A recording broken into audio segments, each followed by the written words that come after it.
മഹാനായ സയ്യിദുനാ ഉമർ ഇബ്നുൽ ഖത്താബ് റളിയല്ലാഹു തആല അൻഹു ഒരിക്കൽ ഇങ്ങനെ കമ്പോളത്തിലൂടെ നടന്നു പോവുകയാണ്. എന്റെ പ്രിയപ്പെട്ടവരെ, കച്ചവടം നടക്കുന്ന കമ്പോളത്തിലൂടെ ഉമർ ഇബ്നുൽ ഖത്താബ് റളിയല്ലാഹു തആല അൻഹു ഒരിക്കൽ അവിടെ നിന്ന് നടന്നു പോകുമ്പോ പടച്ച റബ്ബേ, ഒരു മനുഷ്യനെ കാണുകയാണ്. ഉമർ ഇബ്നുൽ ഖത്താബ് റളിയല്ലാഹു തആല അൻഹു ഒരു മനുഷ്യനെ കാണുകയാ. ആ മനുഷ്യൻ അല്ലാഹുവിനോട് ദുആ ചെയ്യുകയാണ്. കമ്പോളത്തിൽ ഇരുന്നു കൊണ്ട് ആ മനുഷ്യൻ അല്ലാഹുവിനോട് ദുആ ചെയ്യുകയാ. അല്ലാഹുമ്മ ജഅൽനി മിൻ ഇബാദിക ഖലീലാ. ഉമർ ഇബ്നുൽ ഖത്താബ് റളിയല്ലാഹു തആല അൻഹു കമ്പോളത്തിൽ ഇരുന്നിട്ട് പടച്ചവനോട് ദുആ ചെയ്യുകയാണ്. ഏത് കമ്പോളമെന്നറിയോ?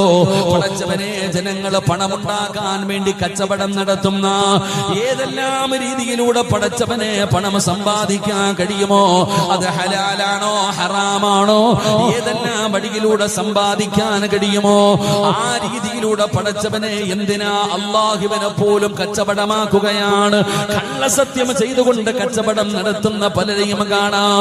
ഇതുപോലെയുള്ള സ്ഥലത്തുകൂടെ ഉമർ തങ്ങളെ നടന്നു പോകുമ്പോ ഒരു മനുഷ്യൻ അവിടെ ഇരുന്നു കൊണ്ട് പടച്ചവനോട് ദുആ ചെയ്യുകയാ. അല്ലാഹുവേ, ആ കുറഞ്ഞ അടിമകളിൽ എന്നെ നീ പെടുത്തണേ അല്ലാ.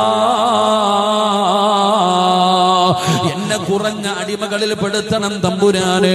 ആ ന്യൂനപക്ഷത്തിൽ എന്നെ പെടുത്തണം തമ്പുരാന്. സയ്യിദുനാ ഉമർ ഇബ്നുൽ ഖത്താബ് റളിയല്ലാഹു തആല അൻഹു അത്ഭുതപ്പെടുകയാണ്.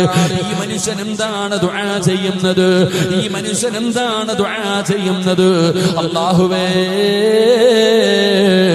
എന്നെ ആ കുറഞ്ഞ വിഭാഗത്തിൽ പെടുത്തണേ തമ്പുരാനെ. സയ്യിദുനാ ഉമർ ഇബ്നുൽ ഖത്താബ് റളിയല്ലാഹു തആല അൻഹു ആ മനുഷ്യന്റെ അടുത്ത് ചെന്നിട്ട് ചോദിക്കുന്നു, എന്താണ് നിങ്ങൾ ദുആ ചെയ്യുന്നത്? എന്താണ് നിങ്ങൾ ഇങ്ങനെ ഒരു ദുആ ചെയ്യുന്നത്? അതിന്റെ കാരണം എന്താണെന്ന് സയ്യിദുനാ ഉമർ ഇബ്നുൽ ഖത്താബ് റളിയല്ലാഹു തആല അൻഹുവിനോട് ചോദിക്കുമ്പോ ഉമർ തങ്ങൾ പറഞ്ഞു, അതാ ഉമർ തങ്ങളോട് ആ മനുഷ്യൻ പറഞ്ഞു കൊടുത്ത മറുപടി എന്തെന്നറിയോ? അല്ലാഹുവിന്റെ വിശുദ്ധമായ ഖുർആനിലെ ഒരായത്ത് അവിടെന്ന് പറഞ്ഞു കൊടുക്കുകയാ.